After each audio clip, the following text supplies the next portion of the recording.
Oh, hey there. So we're on James chapter 4, the second part of it. It says, boasting about tomorrow.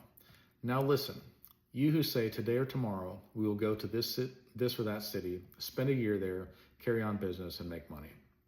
Why? You do not even know what will happen tomorrow.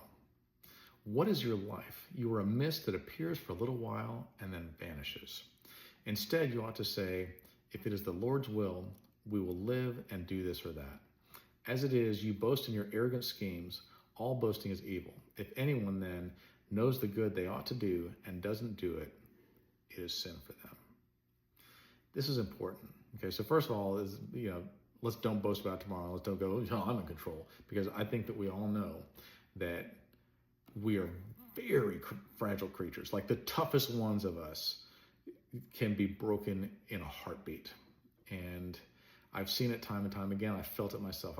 There have been times I felt like I'm invincible. Nothing can stop me. And when even the thought entered my mind, I was like, ugh, and that's when destruction came. But I think this is important too. If anyone knows the good they ought to do and doesn't do it, it is sin for them. If you feel a calling on your heart to do something, if you feel like God's going, you need to go help that person, and you're like, that is sin for you. For you, okay? Now, here's the thing. There are things, sin is a deliberate disobedience of a known law, okay? And so, before the flood, before Noah, there were things like they didn't have the law, okay? And up until Moses, they didn't have the law. So before that, they kind of like, we're trying our best with what we think God wants us to do. And then Moses brought the law and the Ten Commandments and things. And then after that, like, people were responsible for the law because they knew the law. Now there are, people say, well, what about people in other countries that have never heard the gospel? And then to that, he says that they will be judged by the law of God that's written on every man's heart.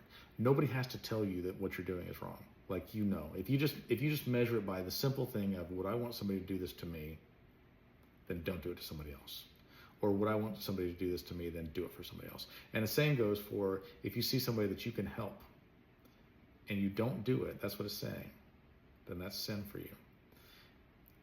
The world doesn't change because we just don't do bad things. The world changes because we proactively do good things, because we, on purpose, look for opportunities to go, how can I help? How can I make the world a better place? And when we see that, then we need to do it. We need to act on it immediately and not just like hold back and be shy or anything like that. We have God's authority to go out and do good things for people and to be kind to people and to be helpful for people. And if we don't do that when we're called to do that, that is sin for us. Something to think about.